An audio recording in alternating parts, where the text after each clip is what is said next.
Good evening दर्शन नमस्ते सेवा सलाम सत श्री अकाल खम्मा गणी वडकम के पालक सकाय के मनास छु केम छु साथीहरू आज म अन्डा करी बनाउनलाई रेडी गर्दैछु।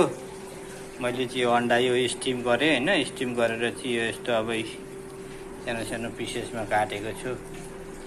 त्यसको अन्डाको ग्रेभीको लागि यो प्याजहरू टमाटरहरू हल्का पकाएर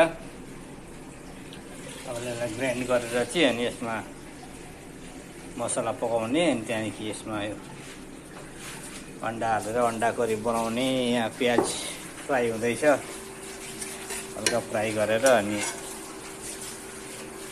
अब यहाँ प्याज मसलाहरू अब पाक्यो हल्का। अब यति पाकिसकेपछि अब यो पेस्ट हालिदिने हो। पेस्ट बिस्तारै पेस्ट गरेपछि अब यस्तो बिस्तारै पकाएर एकछिन निकै बेर पकाएर मजाले मसला पाकेपछि अनि अन्डा हाल्ने। अब यसलाई एकछिन पकाएर निकै बेर पकाउनु पर्छ जस्तो छ।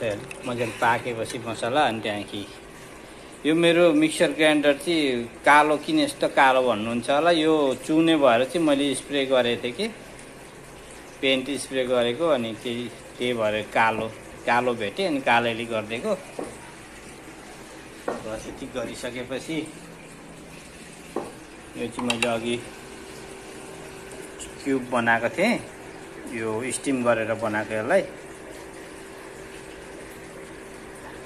अनि अब यसलाई अहिले यसमा ग्रेभीमा अब ग्रेभी रेडी भयो। अब ग्रेभी रेडी भएपछि अब यसमा यो जाने हो टक्कसँगले।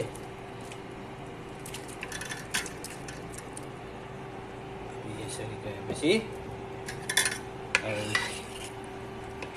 अब एकछिन पाकेपछि भयो। त्यहाँदेखि